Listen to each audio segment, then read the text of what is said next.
ఇరాన్పై America మరోసారి దాడి చేసింది. హర్ముజ్ జలసంధిలో 4 ఇరాన్ డ్రోన్లను కూల్చివేసింది. తర్వాత బందర్ అబ్బాస్లోని గ్రౌండ్ కంట్రోల్ స్టేషన్పై దాడి చేసింది. ఆత్మరక్షణలో భాగంగానే దాడులు చేశామని ఓ అధికారి తెలిపారు. యుఎస్ సెంట్రల్ కమాండ్ అత్యంత ఖచ్చితత్వంతో దాడులు చేసిందని వివరించారు. హర్ముజ్లో నౌకాయానానికి ముప్పుగా ఉన్న డ్రోన్లను కూల్చివేసినట్లు ఆయన తెలిపారు. అటు ఇరాన్ కూడా అమెరికా సైనిక స్థావరాలపై ప్రతీకార దాడులకు దిగింది.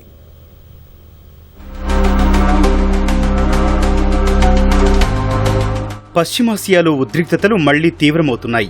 24 గంటల వ్యవధిలో ఇరాన్పై అమెరికా మరోసారి దాడులకు దిగింది. హార్ముజ్ జలసంధి సమీపంలోని ఇరాన్ గ్రౌండ్ కంట్రోల్ స్టేషన్పై దాడి చేసింది.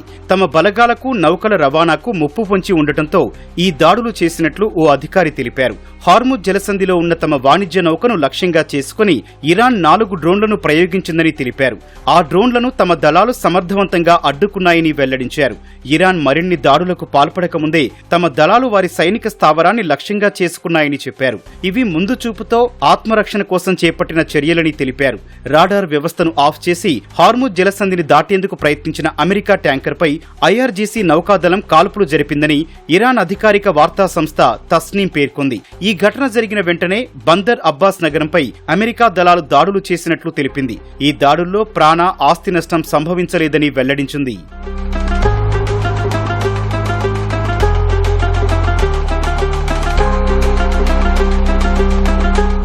అటు అమెరికా సైనిక స్థావరంపై ఇరాన్ ప్రతిదాడులు చేసింది. మధ్యప్రాచ్యంలోని ఒక అమెరికా వైమానిక స్థావరంపై దాడి చేశామని Islamic revolutionary guard corps IRGC తెలిపింది.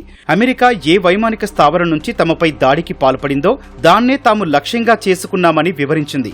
ఇరాన్పై దురాక్రమణకు పాల్పడితే వదిలిపెట్టబోమని హెచ్చరించింది. మరోసారి సైనిక చర్యకు దిగితే తీవ్రమైన దాడులను ఎదుర్కోవాల్సి ఉంటుందని తేల్చి చెప్పింది. అయితే అమెరికాకు చెందిన ఏ వైమానిక స్థావరంపై దాడి చేశామో ఐఆర్జీసీ వెల్లడించలేదు.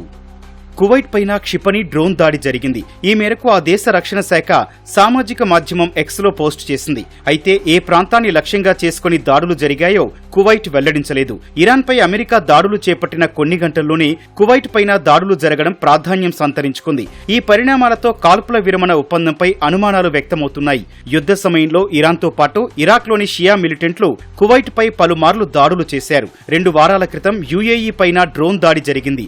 ఇరాక్ నుంచే డ్రోన్ దాడి జరిగిందని ఇటీవలే యుఏఈ రక్షణ శాఖ అనుమానం వ్యక్తం చేసింది. మరోవైపు దక్షిణ లెబనాన్లో ఇజ్రాయిల్ దాడులు కొనసాగుతున్నాయి. గత 24 గంటల్లో హెజ్బొల్లాకు చెందిన 150కు పైగా లక్ష్యాలపై దాడులు చేశామని ఇజ్రాయిల్ సైన్యం తెలిపింది. టైర్, నబాతే, బెక్కా లోయలో దాడులు చేపట్టామని వివరించింది. ఇజ్రాయిల్ దాడుల్లో 31 మంది మృతి చెందారని లెబనాన్ ఆరోగ్య శాఖ వెల్లడించింది. మరో 40 మంది గాయపడ్డారని పేర్కొంది.